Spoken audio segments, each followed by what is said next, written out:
So voting analysis చూస్తే మీరు ఆశ్చర్యపోతారు, అంత డేంజర్ గా ఉంది. నలుగురు డేంజర్ జోన్ లో ఉన్నారు, వాళ్ళెవరో కూడా చూద్దాము. ఓటింగ్ లో దూసుకెళ్తున్న కళ్యాణ్ ఒక్క ఎపిసోడ్ మంచిది పడిందా, ఇంకా టాప్ లోకి వెళ్ళిపోతున్నాడు ఆయన. సో తనుజ కన్నా టాప్ లో ఉన్నాడు అనమాట. తనుజ గేమే లేదు. ఈ రోజు ఏంటంటే సుమన్ శెట్టి గారికి ఇమ్యూనిటీ వచ్చిందని చెప్పేసి సుమన్ శెట్టిని తీసేస్తారు. మరి తనుజకి ఇమ్యూనిటీ ఉంది కదా, తనుజని ఎందుకు తీసేయారు? ఇది కూడా ఆమెకు ఒక డిసడ్వాంటేజ్ అయింది. అలాగే భరణి గారు కూడా దివ్యకు వెన్నుపోటు పడవడం, భరణి గారు ఓటింగ్ మీద కూడా ఎఫెక్ట్ పడింది. సో 28% ఓటింగ్ తో దూసుకెళ్తున్న పవన్ కళ్యాణ్ పడాల. అలాగే నెక్స్ట్ వచ్చేసి మనకు తనుజ ఉంది, 7% తక్కువ, 21% ఓటింగ్. ఈ రోజు గేమ్ కూడా ఆమె పెద్దగా ఆడలేదు, సో ఓటింగ్ కూడా అంత ఏం ఉండదు. పవన్ కళ్యాణ్ ఇమ్ము సూపర్ గా ఆడారు.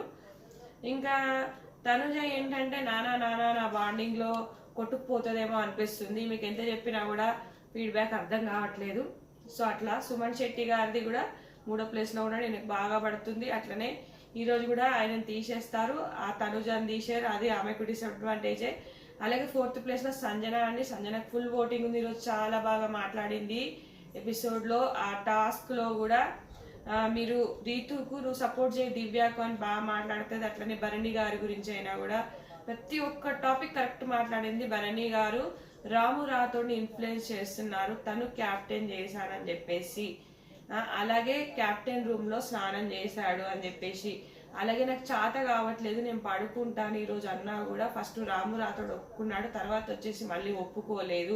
అంటే భరణి గారు చెప్పడం వల్ల ఒప్పుకోలేదు అని చెప్పేసి ఇమాన్యుయల్ చెప్తుంది. ఇమాన్యుయల్ నిన్ను కూడా నా నుంచి దూరం చేసింది భరణి గారే అని చెప్తుంది అనమాట. అది ఇంకా తర్వాత సంజన గారికి ఫుల్ పాజిటివ్ ఉందబ్బా సంజన గారికి.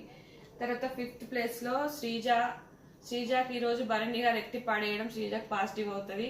దివ్యకు వెన్నుపోటు పోవడం దివ్యకి పాజిటివే. సో వీళ్ళిద్దరికి ఓటింగ్ బాగానే పడుతుంది. మళ్ళీ కామనర్స్ ని పోనివ్వదలుచుకోవట్లేదు. సో వీళ్ళిద్దరికి ఓటింగ్ బాగానే పడుతుంది ఖచ్చితంగా ఈ రోజు, ఎందుకంటే దివ్య ఏడ్చింది, ప్లస్ శ్రీజాని కూడా తోసేస్తాడు అక్కడ తనుజాని కాకుండా. సో భరణి గారి వల్ల వీళ్ళకి పాజిటివ్ ఎపిసోడ్స్ ఖచ్చితంగా, వీళ్ళకి ఓటింగ్ బాగానే ఉంది.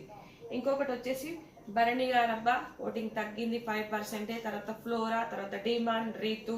సో వీళ్ళ నలుగురు డేంజర్ జోన్ లో ఉన్నారు. డిమాండ్ రీతు వెళ్ళిపోతారా, ఫ్లోరా డిమాండ్ వెళ్ళిపోతారా, ఫ్లోరా రీతు వెళ్ళిపోతారా, ఎవరు వెళ్ళిపోయారు ఆశ్చర్యపోయిన అవసరం. ఒక సెలబ్రిటీ ఒక కామనర్ని పంపిస్తారేమో డౌట్.